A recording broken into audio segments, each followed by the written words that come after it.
Diawali dengan kemunculan seorang wanita cantik bernama Inae, yang baru aja bebas dari penjara. Inae adalah seorang mantan bodyguard yang dipenjara selama 1 tahun, atas kasus penyerangan terhadap seorang pejabat.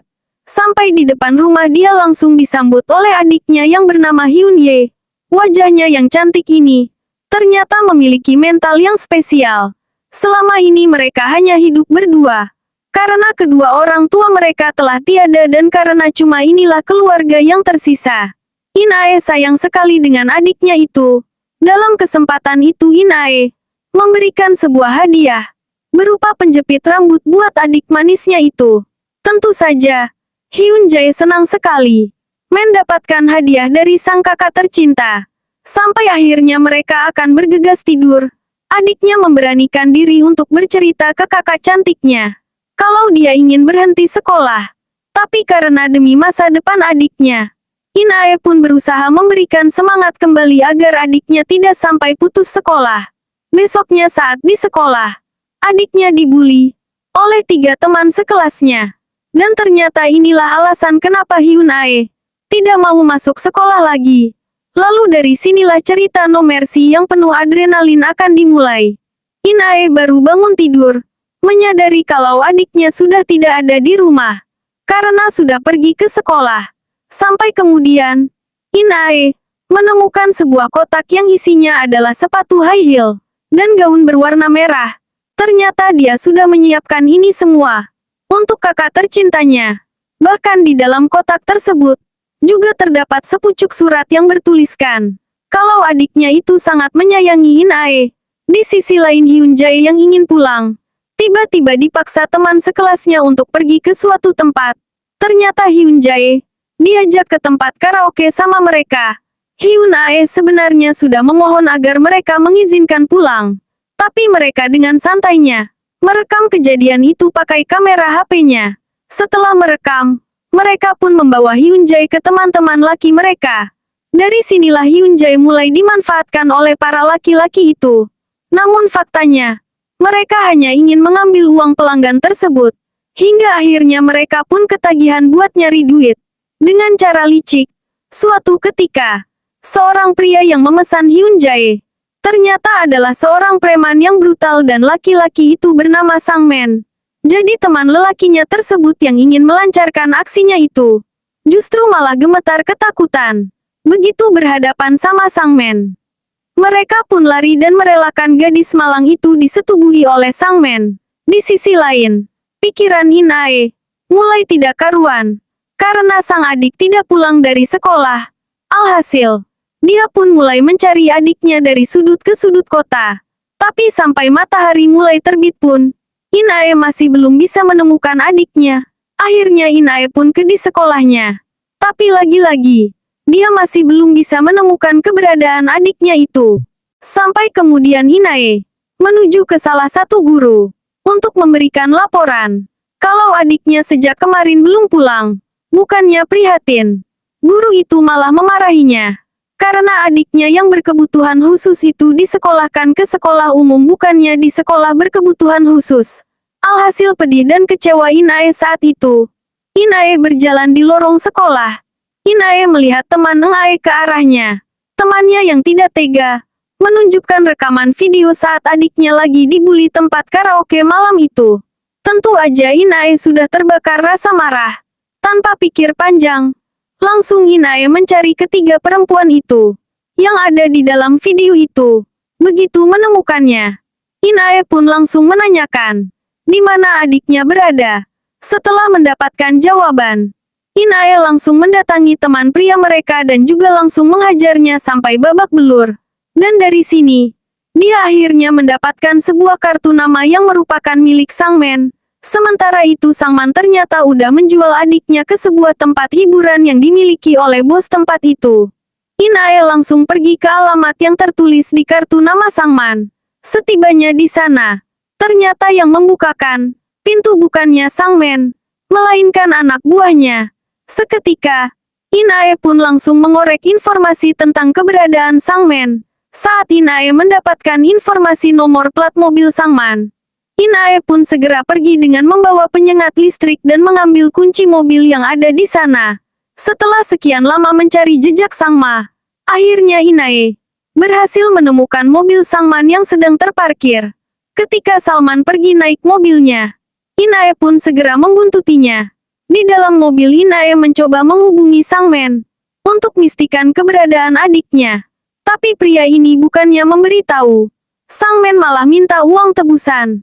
Akhirnya Inae menutup teleponnya dan menginjak pedal gas dengan kencang, hingga mobilnya pun menabrak mobil Sangman. Inae keluar mobil dan menyetrum Sangman dengan penyengat listrik. Sangman terbangun. Inae membawa Sangman menuju ke tempat di mana adiknya berada. Tapi sialnya, dalam perjalanan, Sangman menginjak gas dan menabrakkan mobilnya di pembatas jalan, dan perkelahian pun tak terhindari. Singkat cerita, Inae berhasil mengalahkan Sangman. Setelah itu, Inae menaruh Saman di dalam bagasi mobil. Dan dari sinilah dia mendapatkan nomor Bos Jung, sang pemilik tempat hiburan tadi. Lalu dengan segera, Inae pun langsung menuju ke tempat itu. Sesampainya di sana, Inae bertemu dengan seorang perempuan yang merupakan sekretaris dari Bos Jung. Seketika Inae langsung memberikan pelajaran ke perempuan itu dan menyuruh perempuan itu untuk membawa dia bertemu Bos Jung. Tapi sialnya lagi, adiknya sudah dibeli oleh seseorang. Tentu aja Inae pun minta informasi soal si pembeli itu. Tapi laki-laki tersebut tidak ingin memberitahunya. Bahkan dia mencoba ngelawan. Karena ketakutan, sekretarisnya tersebut memberitahukan kejadian yang sebenarnya. Di mana saat itu, asisten Bos Jung sudah menyuruh Inae untuk menghubungi keluarganya agar bisa ditebus dan bisa keluar dari tempat itu. Adiknya menelpon ke rumah. Karena Inae tidak di rumah, tidak ada yang mengangkat telepon tersebut. Akhirnya Inae menelpon seorang bapak tua, pemilik toko kelontong yang dekat dengan rumahnya. Tapi faktanya yang datang bukannya pak tua itu, melainkan seorang pria muda yang berpakaian rapi. Pria itu pun langsung menebus Inae dan langsung membawa Inae. Dengan berbekal nomor telepon si pak tua, pemilik toko pun bergegas pergi ke sana. Sementara Inae saat ini lagi dibawa oleh seorang pria yang bernama Jung Woman dan beristirahat di sebuah rest area. Melihat kesempatan itu, dia pun mencoba kabur dan mencoba naik bis yang lihatnya. Namun sayangnya aksinya itu kepergok pria tersebut di jalan. Pria itu mencoba menghentikan bis itu dan masuk ke dalam bis tersebut. Begitu berhasil keluar dari bis, Jung Won mendapatkan telepon dari bosnya yang bernama Yong Chun. Ternyata bapak-bapak inilah yang menyuruh Jung Won untuk menebus Inae. Di sisi lain, Inae sedang dalam perjalanan menuju toko punya si pak tua. Namun karena Sangman terus berteriak di bagasi, Inae pun menabrakkan bagasi mobilnya. Nggak berhenti di situ, Inae akhirnya mengeluarkan dan melepaskan Sangman. Singkat cerita, setelah menuju TKP, pak tua itu melihat Inae. Pak tua itu mengira kalau dia adalah salah satu anggota Jungwoo. Dan karena ketakutan, dia tanpa sengaja mengaku kalau dulu dia pernah memakai Inae. Langsung saja Inae menghajar pria tua itu. Nggak berhenti begitu aja, Inae juga menginterogasi si tua bangka itu. Sampai akhirnya, Inae mendapati kenyataan yang sangat pahit mengenai adik tercintanya. Ternyata setelah pak tua itu memperkosa adiknya, pak tua itu langsung bercerita kelakuan bejatnya kepada kedua temannya. Mereka adalah seorang fotografer pemilik studio foto, dan satunya lagi adalah montir pemilik bengkel. Dan mirisnya setelah mendengar cerita itu, kedua orang itu juga ikut menggilir adiknya. Inae sudah di puncak amarahnya pun langsung pergi ke studio foto yang dimaksud, dan langsung menghabisi pria itu. Selanjutnya dia juga mendatangi pemilik bengkel yang juga memperkosa adiknya itu. Alhasil Inae juga mendapat informasi soal keberadaan adiknya dari pria itu. Dan fakta yang sangat mengejutkan pun terbongkar. Dari pengakuan pria itu, ternyata orang yang membawa adiknya adalah Yong Chun. Sampai kemudian kita dibawa flashback kenapa Inae bisa sampai di penjara saat itu. Ketika si pemilik bengkel lagi sedang melakukan hal bejat itu. Ternyata dia melakukan itu di mobil Yong Chun yang lagi diservis. Setelah kejadian tanpa disengaja bahwa celana dalam milik Inae tertinggal di dalam mobil. Hal itu malah bikin Yongjun penasaran dan mencari tahu siapa pemilik celana dalam tersebut.